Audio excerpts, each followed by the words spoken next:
আসসালামু আলাইকুম। বাঙালিদের অনেক বেশি পছন্দের এবং অসম্ভব মজার একটি রেসিপি আজ আপনাদের সাথে শেয়ার করব একেবারে অথেন্টিক পদ্ধতিতে। আমার আজকের রেসিপি সর্ষে ইলিশ, আর এই সর্ষে ইলিশের সর্ষের তিতা না লাগার জন্য থাকবে কিছু টিপস। আশা করছি আমার এই রেসিপিটাও আপনাদের ভালো লাগবে। সর্ষে ইলিশ রান্না করার জন্য এখানে আমি 7 পিস ইলিশ মাছ নিয়েছি, আর এই মাছটা কিন্তু মিডিয়াম সাইজের, ওজন 1 কেজির থেকে সামান্য কম হবে। তো মাছগুলো আমি ধুয়ে নিয়েছি। এবার এর মধ্যে আমি সামান্য পরিমাণ হলুদের গুঁড়ো দিয়ে দিচ্ছি সামান্য পরিমাণ লবণ এবং হলুদের গুঁড়োটা মাছের সাথে একটু ভালোভাবে মেখে নিচ্ছি।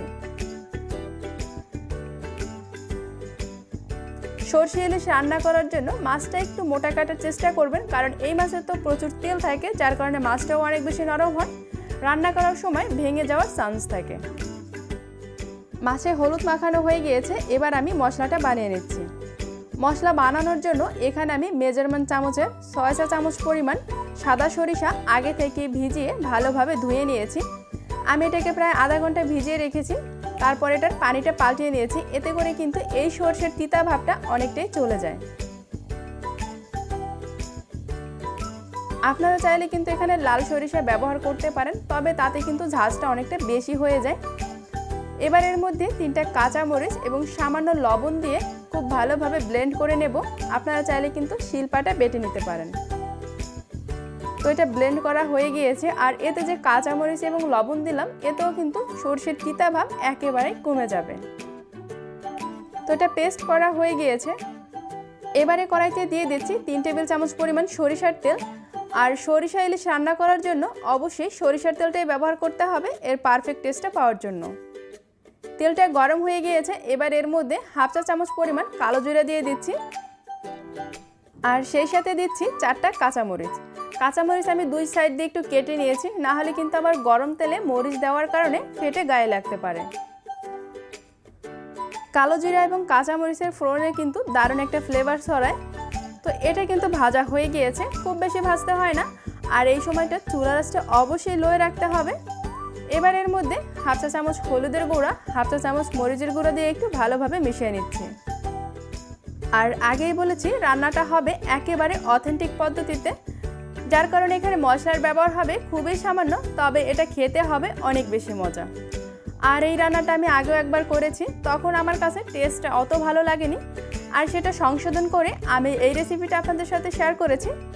আর এটা খেতে কিন্তু খুবই মজা। আশা করছি এই রেসিপিটা ফলো করে আপনারা একেবারে পারফেক্ট একটা সর্ষে ইলিশ রান্না করতে পারবেন।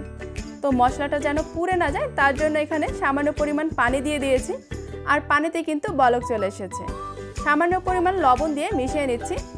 লবণটা অবশ্যই বুঝে দিতে হবে, কারণ এখানে মাছে কিন্তু লবণ মাখানো আছে, আবার সর্ষেতেও লবণ দিয়েছি। তো সবটা মেশানো হয়ে গেলে এবার এর মধ্যে সেই মাছগুলো দিয়ে দিচ্ছি।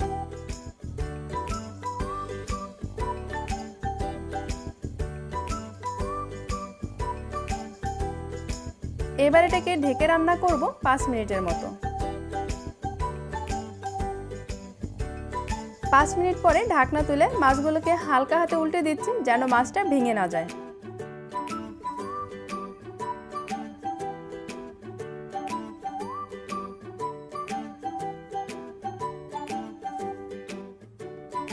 এবার এটাকে ঢেকে রান্না করব 3 থেকে 4 মিনিটের জন্য।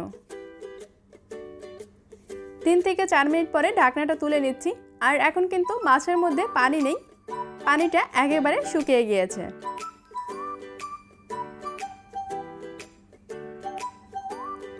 এবার এর মধ্যে সেই যে সর্ষেটা আমি পেস্ট করে রেখেছিলাম, তার মধ্যে 1.25 কাপ পরিমাণ পানি দিয়ে ভালোভাবে গুলে নিয়েছি। আপনি সর্ষে ইলিশে কতটুকু ঝোল রাখতে চান সেই অনুযায়ী পানিটা দিয়ে দেবেন।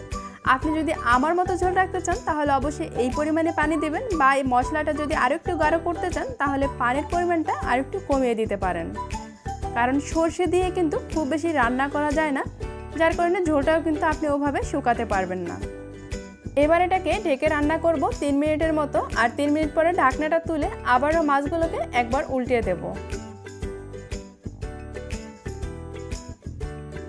সর্ষে দিয়ে বেশি সময় জাল করলেও কিন্তু সর্ষেটা তিতা হয়ে যায়, আর তখন তো এই মাছটা খেতে একেবারেই ভালো লাগবে না।